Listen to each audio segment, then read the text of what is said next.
this video with a quote. Roughly 72% of Americans have confidence in their ability to manage their finances, but only 47% feel they're financially stable. So a lot of people are saying they have confidence, but they're not actually stable. So there's a discrepancy here on what people feel and where they're actually at financially. And this is a staggering number, because even if you just take those who feel confident, that still leaves 28% who don't even feel confident. And I hope to be able to help some people with this, to feel some confidence. I've debated back and forth on how to start a channel, what to do, who to speak to. And a recent conversation reiterated to me that a lot of people don't have a strong financial backing, education, or resources. Perhaps they didn't have family that trained them. I look at my own past. I didn't have anyone that trained me how to do a budget. I was taught how to balance a checkbook. All I did there was make sure at the end of the month it was at zero, because that's where it ended up every month. I was kind of from the school of thought you pay your bills on time every month. You make sure things are paid, and that's a good budget. As long as things are paid on time, you're managing your money well. But what happens is you end up with a lot of stress, a lot of different things. So I decided I wanted to start this channel with a very basic, just talking about money, talking about investing is where I kind of want to get to. But in order to get to investing, we have to start with having money to invest. And that starts with some things that may seem like four-letter words to people. Some words people do not like. For example, budget.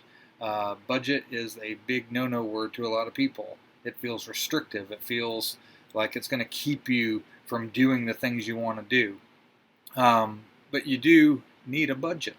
So we're going to talk about a few things, and that's what I want to kind of focus on today. And the key of this video today to get started and where we're going to move to is helping people learn how to manage their money.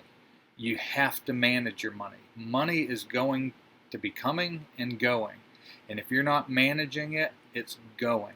And you'll end up with very little at the end of the day, if anything.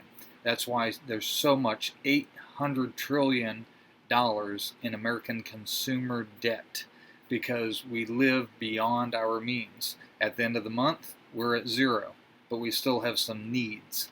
Or we have wants, and we put that on our credit card, or we have loans that we take out and we use the cash for things that have no intrinsic value beyond the experience.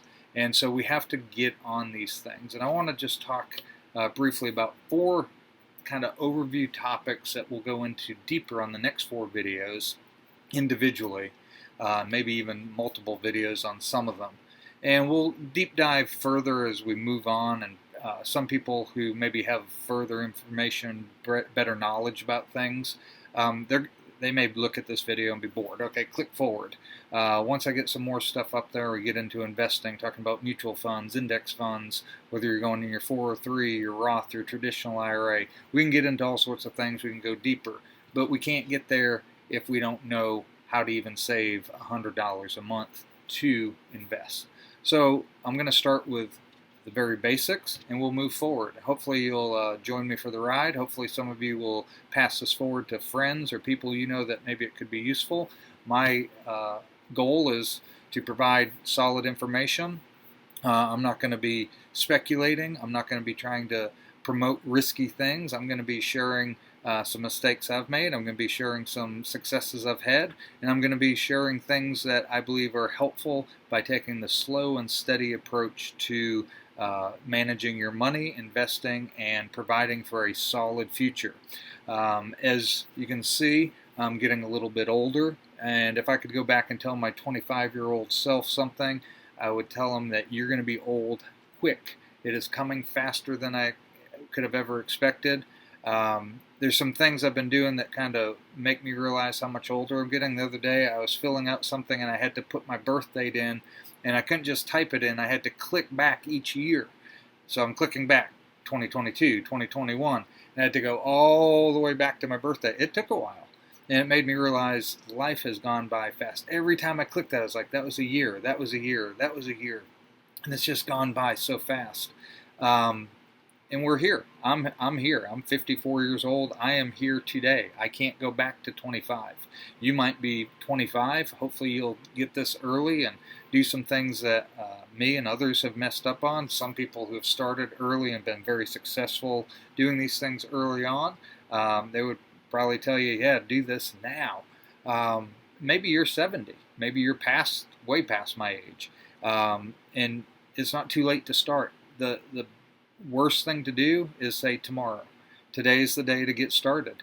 Making those small little incremental steps toward the financial freedom, the financial stability that we all kind of desire. I don't want to be rich. I'm not trying to play the market or speculate or day trade and see if I can, get an 80% return, or I'm not going to pump these videos up and be, hey, this is how I turned $1,000 into, $100,000 in 30 days. Go to Vegas if you want that. I don't care. This is the slow, steady approach.